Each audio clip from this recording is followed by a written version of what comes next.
आज एक्सप्लेन कर रहा है एक पॉलिश मूवी। ये मूवी पॉलिश फिल्म फेस्टिवल की अवार्ड विनिंग मूवी है। इस मूवी में एक मदर और एक सन के रिलेशनशिप को बखूबी उजागर किया गया है। अपने मॉम की ऊटपटांग हरकतों की वजह से एक बच्चा किस तरह से उस माहौल में अपने आप को संभालने की कोशिश करता है, देखेंगे हम इस मूवी में। पोलैंड के एक गांव में एक मॉम और उसका बेटा पैट्रिक रहते हैं। इस गांव की पॉपुलेशन बहुत ही कम है, लेकिन ये एक टूरिस्ट स्पॉट है। पैट्रिक के फादर यहाँ से कहीं दूर जॉब करते हैं, इसलिए मॉम और सन को हमेशा यहाँ पे अकेला ही रहना पड़ता है। पैट्रिक शुरू से ही यहाँ पे रहा है, इसलिए वो हमेशा से अकेला महसूस करता है। पैट्रिक के लिए उसकी दुनिया सिर्फ और सिर्फ उसकी माँ ही है। वो अपनी मदर के साथ ही हमेशा खेलता है, वो अपनी मदर के साथ ही साइकिलिंग करता है, वो अपनी मदर के साथ ही हमेशा स्विमिंग करता है, लेक के पास जाता है, गेम खेलता है। उसका कोई और फ्रेंड है ही नहीं। उसकी सारी दुनिया उसकी मॉमी है। वो अपनी मॉम के साथ अपनी गांव के पास चलने वाली ट्रेन के साथ रेस भी लगाता है और ये उनका डेली का रूटीन है। पैट्रिक की दुनिया जैसे उसकी मॉम ही है। पैट्रिक की सारी दुनिया उसके मॉम के इर्द गिर्द ही घूमती है। पैट्रिक और उसकी मॉम का रिलेशन ठीक वैसा ही है जैसा हर किसी बच्चे का अपनी माँ के साथ होता है। वात्सल्य से भरा और प्यार से भरपूर इस रिलेशनशिप में किसी और की कोई जगह नहीं थी। लेकिन पैट्रिक की जिंदगी में खलबली तब मच गई जब इस गांव में आसपास के सभी लोग समर वेकेशन की वजह से अपने बच्चों को लेकर पिकनिक मनाने आने लगे और अपना समर वेकेशन व्यतीत करने के लिए यहाँ पे रुकने लगे। पैट्रिक तो किसी से भी क्लोज यहाँ पे हो ही नहीं पाया, क्योंकि वो शुरू से ही अकेला रहा था। उसको किसी से फ्रेंडशिप करने में भी बहुत प्रॉब्लम होती है। लेकिन वो देखता है कि उसकी माँ अब रात को रोज घर से बाहर जाने लगी हैं। पैट्रिक ने शुरुआत में इन सब चीजों से कोई रिएक्ट नहीं किया।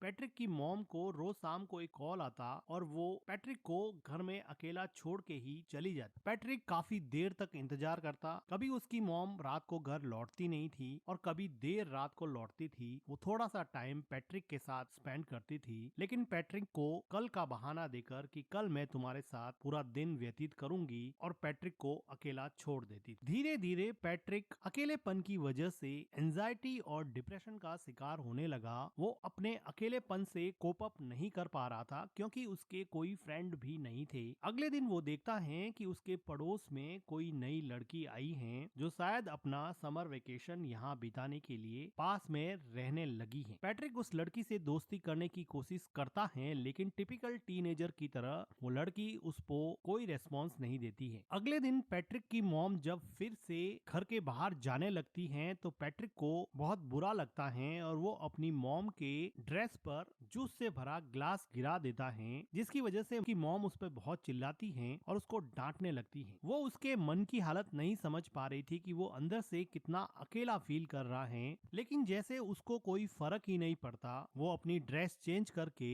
फिर से शाम को अपने बॉयफ्रेंड से मिलने के लिए निकल जाती है। पैट्रिक अपनी मॉम का पीछा करता है। वो देखता है कि कहाँ जाती है। कुछ देर जाने पर उसको पता चलता है कि वो हमेशा अपने एक बॉयफ्रेंड से मिलती है। पैट्रिक को अपनी मॉम के पीछे जाते समय एक हिरन का बच्चा दिखता है, जो अकेला सड़क पर घूम रहा था। ये डायरेक्टर का मेटाफर है कि किस तरह से हिरन के बच्चे को भी उसकी माँ ने अकेला छोड़ दिया है और वो इस सुनसान से जंगल में अकेला घूम रहा है, जैसे कि पैट्रिक भी अपनी माँ के बिना इस पूरे गांव में पूरे समर वेकेशन में अकेला पड़ गया है। पैट्रिक को हिरन के बच्चे को देख के जैसे कुछ सांत्वना मिली और वो अगले दिन नए दोस्त बनाने के लिए तैयार हो गया। वो पास में आई लड़की माइका से बात करने लगा और थोड़ी देर एक दूसरे से बात करने के बाद में वो दोनों एक दूसरे के दोस्त बन गए। माइका बताती है कि उसके पेरेंट्स का डिवोर्स हो चुका है। वो खुद भी बहुत अकेला महसूस करती है। अब माइका और पैट्रिक में काफी दोस्ती हो जाती है और अब पैट्रिक वो सारी एक्टिविटीज जो अपनी माँ के साथ किया करता था, साइकिलिंग करना, स्विमिंग करना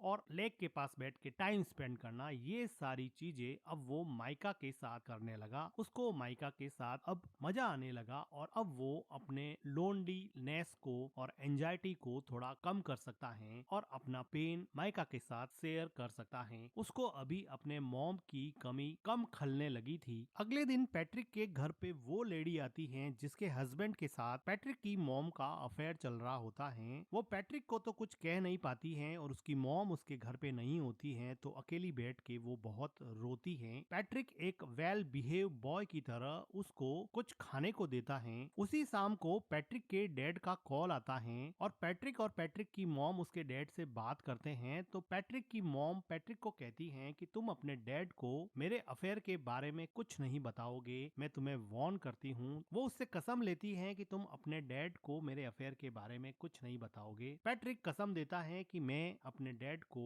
आपके अफेयर के बारे में कुछ नहीं बताऊंगा। पैट्रिक को लगा कि ये बात मानने से उसकी मॉम उसके साथ ज्यादा टाइम स्पेंड करेगी, लेकिन उसकी मॉम को कोई फर्क नहीं पड़ने वाला था। पैट्रिक अब इतना परेशान हो चुका था कि वो मेन डोर की कीज भी छुपाने लगा। वो अपनी मॉम को जाने से रोकने लगा, लेकिन उसकी मॉम उसको मार के उससे लड़ झगड़ के भी अपने बॉयफ्रेंड से मिलने जाती थी। पैट्रिक चाहे अकेला बैठ के कितना भी परेशान हो, उसको जैसे कोई फर्क ही नहीं पड़ता। पैट्रिक के लिए अब एकमात्र सहारा उसकी नई नई दोस्त माइका थी, जिसके साथ वो काफी टाइम स्पेंड किया करता था और यहाँ के पिकनिक स्पॉट लेक में स्विम करता और वहाँ पर गेम खेलता। लेकिन उसकी ये खुशी ज्यादा दिन चलने वाली नहीं थी, क्योंकि माइका को यहाँ पर एक उनकी उम्र से काफी बड़ा लड़का परेशान कर रहा था। ऐसा लग रहा था कि माइका इस लड़के से बहुत डरती है। पैट्रिक इतना छोटा था कि इस गैंग से माइका को बचाने के लिए वो कुछ भी नहीं कर पाया, लेकिन उसको मन ही मन बहुत हर्ट हुआ,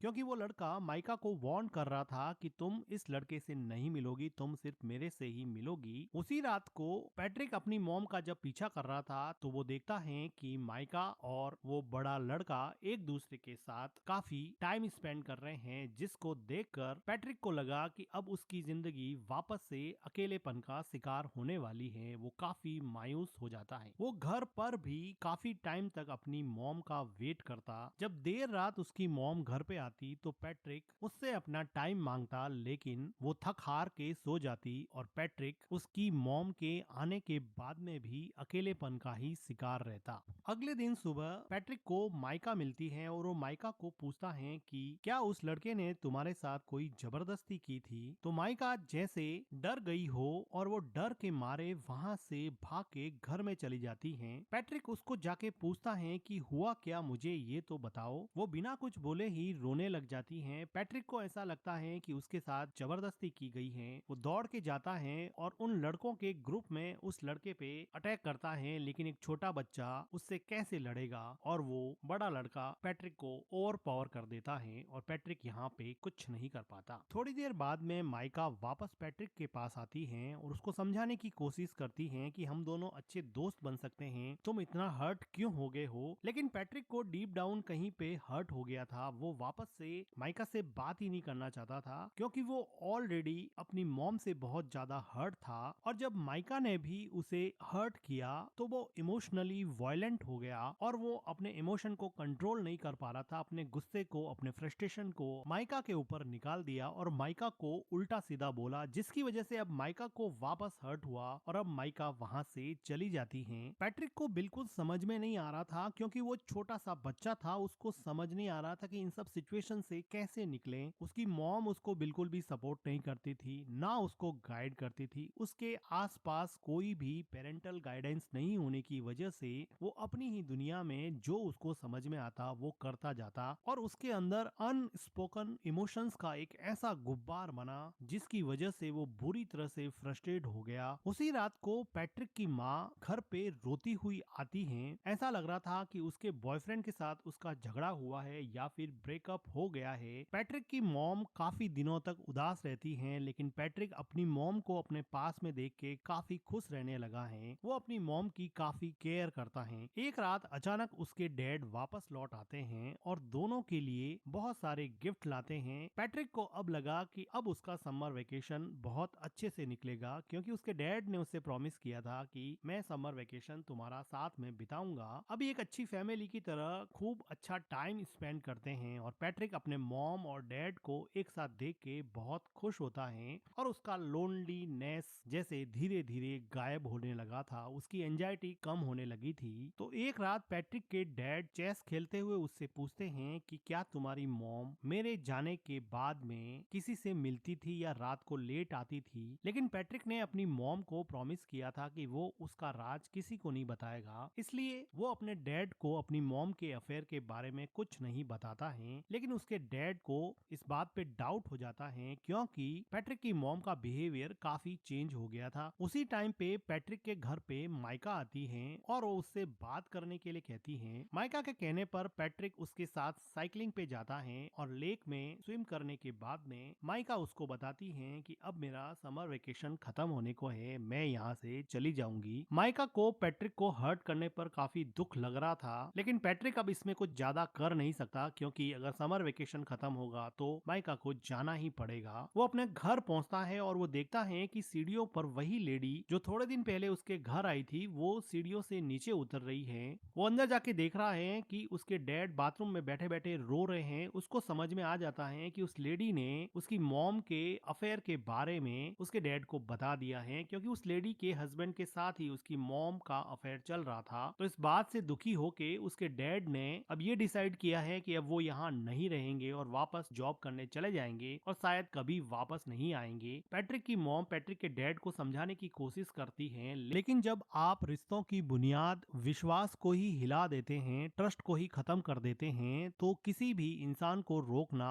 लगभग नामुमकिन सा हो जाता है। पैट्रिक के डैड अब यहाँ से चले जाते हैं। समर वेकेशन खत्म हो जाता है। अब पैट्रिक को स्कूल जाना होता है। पैट्रिक की मॉम पैट्रिक को तैयार करके स्कूल छोड़ने जाती हैं। वो दोनों सड़क पर चल रहे हैं, दोनों एक दूसरे से बात भी नहीं कर रहे हैं। पैट्रिक को अपनी मॉम पे बहुत गुस्सा है क्योंकि उसकी मॉम की वजह से उसके डैड उसको छोड़ के चले गए। उसके सेल्फिश बिहेवियर की वजह से वो किसी से घुल मिल नहीं पाया। वो मेंटली इतना ब्लॉक हो गया कि दूसरे बच्चों से बात भी नहीं कर पाता था और ना ही उसको अपनी मॉम का प्यार मिलता। अब वो रेलवे ट्रैक को क्रॉस करने वाले हैं। उसकी मॉम आगे जा रही है, बच्चा पीछे छूट जाता है, जो कि डायरेक्टर का मेटाफर है कि आप अपनी जिंदगी में आगे बढ़ रहे हो और बच्चों को आपने पीछे छोड़ दिया है। और इन दोनों के बीच में न जाने कौन सा इमोशनल आउटब्रस्ट रूपी ट्रेन आके आपके सपनों को, आपके अपनों को कब कुचल दे पता नहीं चलेगा। उसकी मॉम पीछे मुड़ के देखती है कि पैट्रिक पीछे रह गया है। वो ट्रेन को देख के डर जाती है, रोने लगती है कि उसके बच्चे का क्या होगा। अचानक से ये मोमेंट उसको रियलाइज कराता है कि उसकी जिंदगी में कौन इम्पोर्टेंट है, उसकी जिंदगी का अहम हिस्सा कौन है। वो आदमी जिसको वो रोज मिलने जाती है, या फिर वो हस्बैंड और उसका बेटा जो हमेशा उसके साथ थे, साथ खड़े थे। वो खूब रोती है। उसको रियलाइज होता है कि शायद उसकी जिंदगी का ट्रैक अब उसे चेंज करना पड़ेगा। और इसी के साथ ये मूवी एंड हो जाती है। मूवी का एक्सप्लेनेशन अगर आपको अच्छा लगा हो तो वीडियो को लाइक कीजिए, हमारे चैनल को सब्सक्राइब कीजिए and thank you for watching.